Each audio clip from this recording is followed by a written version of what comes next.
எல்லாருக்கும் வணக்கம். நான் திரௌபதி 2 திரைப்படத்தோட இயக்குனர் மோகன்ஜி. உங்ககிட்ட சில விஷயங்களை பகிர்ந்துக்கலாம் அப்படின்னு தான் இந்த காணொளி. நாங்கள் ஜனவரி 30ஆம் தேதி வரலான்னு தான் பிளானில் இருந்தோம். வேறு வழி இல்லாமல் பொங்கலுக்கு ஒரு ஸ்லாட் கிடைக்குது, ஜனநாயகன் படம் தள்ளி போகுதுன்னு சொன்ன உடனே அது ஒரு வேளை தீர்ப்பு வந்து லேட்டாக வந்துச்சுன்னா அதை பண்ண முடியாதுன்றதுக்காக பொங்கல் வெளியீடுன்னு முடிவு பண்ணி வந்தோம். அங்கே கார்த்திக் சார் படம் வாவாத்தியார் வந்ததால் அங்கேயும் தேட்டர் பற்றாக்குறை ஏற்பட்டு நாங்கள் பண்ண பெரிய பெரிய ப்ரொமோஷன் பண்ணிட்டார் ப்ரொடியூசர். ஃபுல் பேப்பர் ஆடு கொடுத்து ஒரு 30 லட்ச ரூபா ப்ரொமோஷன் செலவு பண்ணிட்டார். அதனால் திரும்ப இமீடியட்டாக அந்த ப்ரொமோஷன் யூஸ் பண்ணுன்றதுக்காக 23 வந்தோம். 23 தலைப்படம் கூட வரக்கூடாது, மங்காத்தா கூட வரக்கூடாதுன்னு ஒரு முடிவில் தான் 30ஆம் தேதி பிளான் பண்ணோம். விதி எங்களை கூப்பிட்டு வந்து ஜனவரி 23 கொண்டு வந்து விட்டுது. அதை எங்களால் மக்கள்கிட்ட கொண்டு போய் கரெக்டாக சேர்க்க முடியல. ஒரு பொங்கல்லேருந்து நாங்கள் 23ஆம் தேதி வரணும். ஏன்னா பொங்கலுக்கு ரொம்ப எதிர்பார்ப்பு இருந்துச்சு. பொங்கல் ரிலீஸ்னே நினச்சிட்டாங்க மக்கள். ஸோ பொங்கலுக்கு வந்துட்டு அதுக்கப்புறம் 23 ரிலீஸ்னு சேர்க்க முடியல. மங்காத்தாவோட மிகப்பெரிய அலை, அதோட கூட்டம், ரசிகர்களோட பலம், அது வந்து சமாளிக்க முடியல. என்னென்னா சென்னையில் எங்கேயுமே காலையில் 9 மணி ஷோ கிடைக்கல, 11 மணி ஷோ கிடைக்கல. கிடைச்ச ஷோலேயும் வந்து யூடியூப் வந்து அவங்க வந்து ஒரு பைட் எடுத்தோ மக்கள்கிட்ட இருந்து கருத்தை வாங்கி அதை மக்கள்கிட்ட வெகுஜன மக்கள் தமிழ்நாடு முழுக்க கொண்டு போய் சேர்க்க முடியல. இதன் காரணமாக எப்போவுமே எனக்குன்னு ஒரு ஆடியன்ஸ் இருக்காங்க. அவங்களுக்கே நான் வந்து இந்த படம் பண்ணியிருக்கேன், இந்த டேட்டில் வந்திருக்குன்னு தெரியல. படம் தெரியும், திரௌபதி 2 எல்லாருக்கும் தெரியும். பட் 23ஆம் தேதி ரிலீஸ் ஆகிருக்கு, படம் ஓடிட்டுருக்குன்னு தெரியல. நேற்று எனக்கு வந்து கலெக்ஷனுன்றது என்னால் என்னன்னே தெரியல, என்ன நடக்குது. கிட்டத்தட்ட 360 திரையரங்களில் தமிழ்நாட்டில் ஓடியும் ரொம்ப சொற்ப எண்ணிக்கையில் தான் வந்து கலெக்ஷன் வந்திருக்கு. அது வந்து இது வந்து நான் 2 வருஷம் கடுமையாக உழைச்சி, அவ்வளோ பேர் உழைச்சி ஒரு மிகப்பெரிய வரலாற்று படம்.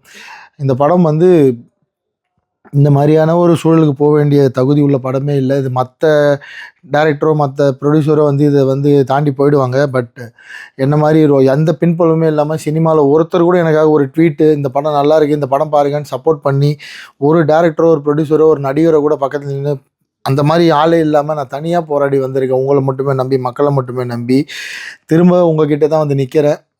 எப்படியாவது எனக்காக படம் பார்த்த ஒரு 1,00,000 பேர் இருக்கீங்க. இந்த 1,00,000 பேர் தயவு செஞ்சு படம் பார்க்காத மற்றவங்க கிட்ட இதை பற்றி பேசுங்க, கிராமங்களுக்கு கொண்டு போங்க. இது வந்து கிராமங்களுக்கு இருக்க மக்களுக்கான படம் தான்.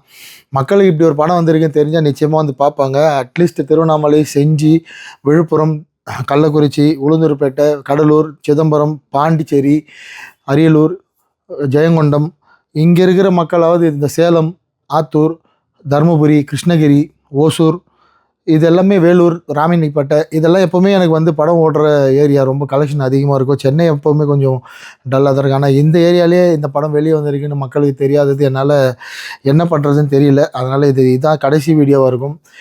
உங்களுக்கு இந்த படத்தை பற்றி மக்கள்கிட்ட கொண்டு போய் சேர்க்கணுன்னு ஆசை இருந்தால், எண்ணம் இருந்தால் தயவுசெய்து கொண்டு போய் சேருங்க. நிஜமாலே நாங்கள் வந்து மங்காத்தா திரைப்படம் எங்கள் படத்தை வந்து இப்படி வந்து ஒரு காணமாக்குன்ற நாங்கள் நினைக்கல. அது வந்து முக்கியமான திரையரங்களை கூட மற்ற இடத்துல மக்கள் பார்ப்பாங்க தான் நினச்சோம். இந்த 2வது நாள் இன்றைக்கி படம் வெளியாகி இன்றைக்கி பேசலைன்னா இதுக்கப்புறம் எப்போவுமே உங்கள் கூட இந்த மாதிரி என்னால் இதை பற்றி சொல்ல முடியாது. ஸோ இது மட்டும் இல்லாமல் இந்த நேரத்தை பயன்படுத்தி படத்தை பற்றி தவறான கருத்துக்கள், நான் வந்து ஒரு ஹீரோ கூட இந்த நம்ம படம் தைரியமாக வரேன்னு சொல்லி போட்டேன். அதுக்கு வந்து அவங்கெல்லாம் நெகட்டிவ் ரிவ்யூ கொடுக்குறதும், நான் திரௌபதி 1 எடுக்கிறப்ப அப்போ என் மேலே நிறைய நீ வந்து ஒரு சில சமூகங்களுக்கு எதிராக படம் எடுத்தேன்னு சொல்லி இப்போ அவங்களாம் எனக்கு எதிராக வந்து போய் பிரச்சாரம் பண்ணுறதும், படம் நல்லா இல்லைன்னு சொல்கிறதும், விடுதலை சிறுத்தை சேர்ந்த சங்க தமிழனும் தமிழா பாண்டியனும் யூடியூப் சேனலில் உட்காந்து நான் வந்து ஆர்எஸ்எஸ்க்காக 500 கோடி வாங்கிக்கிட்டு தான் இந்த படம் பண்ணேன், ஆர்எஸ்எஸ்க்கு பிரச்சாரம் பண்ணுறேன்னு சொல்கிறதும். அதுக்கப்புறம் போன வாட்டியே அமீர் அண்ணன் பகாசுரன் வரப்பவே இதே பிரச்சாரம் பண்ணுறது தான் என் மேலே குற்றச்சாட்டு வச்சார். அப்படிலாம் குற்றச்சாட்டு வச்சா நான் ஏன் இவ்வளோ கஷ்டப்பட்டு இவ்வளோ படத்தை எடுத்து வந்து மக்கள்கிட்ட இப்படி கெஞ்சின்னு இருக்க போகிறேன்? இது ஆர்எஸ்எஸ்க்கான படமாக இருந்தால், பிஜேபிக்கான படமாக இருந்தால் அவங்களாம் இதை போய் பார்த்துருப்பாங்க. அவங்களாம் பார்த்துருந்தா நான் ஏன் வந்து உங்ககிட்ட இந்த மாதிரி நிற்க போகிறேன்? இது நான் மக்களுக்கான படம், இது மறைக்கப்பட்ட வரலாறுக்கான படம், இது தமிழ் மண்ணோட வரலாறு. இங்கே ஒருத்தன் உயிரை கொடுத்து காப்பாற்றி இந்த மதத்தை, இந்த இந்து மதத்தை நமக்கு வந்து கொடுத்துட்டு போயிருக்கான், இந்த கோயில்களை காப்பாற்றி கொடுத்துட்டு போயிருக்கான் வீர வல்லாள மகாராஜான்னு. அவரை பற்றிய வரலாறு, அவரை பற்றின பதிவு. இதை வந்து நீங்கள் வந்து எந்த அமைப்புக்கு படம் எடுத்தேன், இந்த கட்சிக்கு படம் எடுத்தேன்னு சொல்லி மக்கள்கிட்ட தவறாக பிரச்சாரம் பண்ணி மக்களை படம் பார்க்காம விட்றதுல உங்களுக்கு அப்படி என்ன சந்தோஷம்னு தெரியல. சினிமாவில் உண்மை மட்டுமே சொல்லி இத்தனை வருஷம் நின்று இருக்கேன். திரும்பவும் மக்கள்கிட்ட தான் வந்து நிற்கிறேன். உங்களோட தீர்ப்பு தான் வந்து எங்களை காப்பாற்ற போகுது. நீங்கள் தான் தீர்ப்பு கொடுக்க போகிறீங்க. உங்ககிட்ட ரொம்ப கேட்டுக்கிறேன், தாழ்மையாக கேட்டுக்கிறேன். படம் பார்த்த அத்தனை பேரும் தயவு செஞ்சு படம் பார்க்காதவங்க கிட்ட உங்களுக்கு படத்தை பிடிச்சிருந்தா போய் பார்க்க சொல்லுங்கள். இந்த இந்த ஒரு வாரம் நீங்கள் எங்களுக்காக செய்கிற இந்த இந்த உதவி நிச்சயமாக எங்களை மாதிரி கொஞ்சம் கொஞ்சமாக முன்னுக்கு வர திரைப்பட கலைஞர்களுக்கு மிகப்பெரிய உதவியாக இருக்கும். நிஜமாலேயே எங்களுக்கு திரைப்படத்துறையில் சுத்தமாக சப்போர்ட் கிடையாது. அது அவங்க மேலே தப்பும் கிடையாது. சொல்ல வரல, செய்யணும்னு அவசியம் இல்லை. மக்களை மட்டுமே நம்பியிருக்கேன். உங்கள்கிட்ட மட்டுமே மன்றாடி கேட்டுக்கிறேன். தயவுசெய்து திரௌபதி 2 திரைப்படத்தை பற்றி பார்க்கறதுக்காவது ஒரு முறை யோசிங்க. படம் பார்த்தவங்க எனக்காக ஒரு பதிவோ இல்லைனா ஒரு வீடியோ காணொலியோ போட்டு உங்களுக்கு படத்தை பற்றி தெரியாதவங்களுக்கு தெரிய வைங்கன்னு ரொம்ப தாழ்மையாக கேட்டுக்கிறேன். யார் மேலேயும் எனக்கு கோபம் இல்லை, பட் வருத்தம் நிறைய இருக்குது. இவ்வளோ கஷ்டப்பட்டு 2 வருஷம் வந்து இதுக்காக நான் உயிரை கொடுத்து உழைச்சி மக்கள்கிட்ட நல்ல படம்னு பேர் வாங்கியும் மக்கள்கிட்ட போய் சேர்க்க முடியல. எனக்கு என்ன பண்ணுறதுன்னு தெரியல. அதனால் இதில் எதுவும் தவறாக இருந்தால் மன்னிச்சிருங்க. முடிஞ்சால் திரௌபதி 2 படத்தை போய் திரையரங்கில் பாருங்கள். நன்றி.